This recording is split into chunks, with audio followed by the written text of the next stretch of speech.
Gideão foi um juiz de Israel, que venceu um grandioso exército com apenas 300 soldados. Ele era um simples agricultor que se tornou um líder corajoso de Israel durante um tempo muito tumultuado. Sua história está escrita na Bíblia, no livro de Juízes, capítulos 6 a 8, e é um exemplo incrível de alguém que aprende a confiar em Deus, mesmo quando as coisas parecem impossíveis. Naquela época, Israel estava sendo atacado por povos vizinhos. O povo de Israel estava sofrendo muito, então eles oraram a Deus pedindo ajuda. Deus respondeu, mostrando por que estavam sofrendo, e chamou Gideão para ajudar a salvar Israel desses ataques. No início, Gideão não tinha certeza se poderia fazer isso. Ele tinha medo e dúvidas. Então, pediu a Deus que mostrasse sinais para ver se realmente era de confiança. Deus, em sua paciência, deu a Gideão 3 sinais para reafirmar seu plano. Depois disso, Gideão aceitou a tarefa e formou um exército para lutar contra os midianitas, que estavam causando problemas a Israel. Deus tinha um teste para a fé de Gideão. Ele pediu que Gideão reduzisse o tamanho do seu exército, mantendo apenas os homens mais corajosos. Eles enfrentariam um grande exército de 135 mil midianitas, com apenas 32 mil soldados. E destes, Deus mandou que reduzissem ainda mais. Primeiro, para 10 mil, e depois, somente 300 foram escolhidos para a batalha. Com esse pequeno exército, Gideão enfrentou os midianitas. E, acredite ou não, Deus deu a Gideão e aos 300 homens a vitória. Esse milagre ensinou ao povo de Israel a confiar apenas no poder de Deus, e não na força de seus próprios braços ou armas. Após essa batalha, Gideão continuou a liderar Israel por 40 anos. A história de Gideão é uma lição de fé, superação e total confiança em Deus, mesmo quando a situação parece impossível. Gideão era um jovem agricultor, filho de Joás, da família de Abiezer.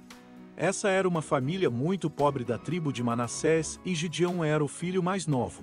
Tanto essa como as demais famílias israelitas eram constantemente ameaçadas pela invasão inimiga das nações vizinhas. O anjo do Senhor apareceu a Gideão enquanto estava malhando o trigo da colheita. Ele lhe disse que Deus estava com ele e que iria derrotar os inimigos. Gideão achou que era incapaz de tal empreitada. Juízes 6 e 14, 16. Gideão preparou uma oferta para oferecer a Deus. Então o anjo do Senhor fez sair fogo da rocha e consumiu a oferta de Gideão.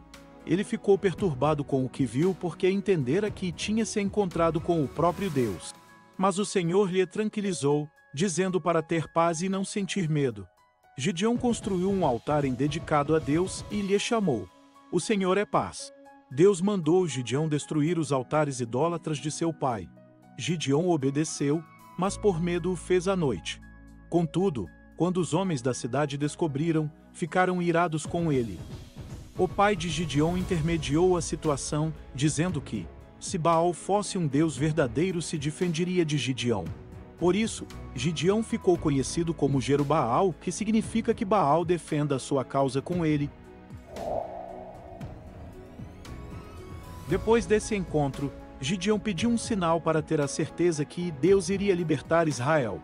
Através da sua liderança, uma noite ele colocou uma porção de lã no chão e pediu que apenas a lã ficasse molhada com orvalho, não o chão.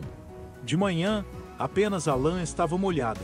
Na noite seguinte, ele pediu nova prova, mas desta vez, era a lã que deveria ficar seca e o chão molhado. E assim aconteceu. Quando Gideão foi lutar contra os midianitas, a desvantagem era grande. 135 mil inimigos contra 32 mil israelitas. Deus disse a Gideão que seu exército era grande demais. Contudo, Deus disse que ainda eram muitos homens. A vitória viria de Deus, não da força do exército. Então Gideão separou 300 homens, que beberam água levando-a com as mãos até a boca, sem se ajoelhar. Com apenas 3 centenas de homens, Gideão venceria os midianitas. Os israelitas foram divididos em 3 grupos de 100, em vez de armas ou escudos. Eles traziam consigo somente uma trombeta, um cântaro vazio e uma tocha acesa. À meia-noite, os 300 com Gideão surpreenderam o exército inimigo. Cada companhia de 100 tocou a trombeta e, quebrando os vasos, fizeram um grande ruído. Os inimigos ficaram confusos e começaram a atacar uns aos outros do seu próprio exército e assim começaram a fugir. Gideão perseguiu os inimigos em fuga e, com a ajuda de mais israelitas, ele derrotou todos e matou seus líderes.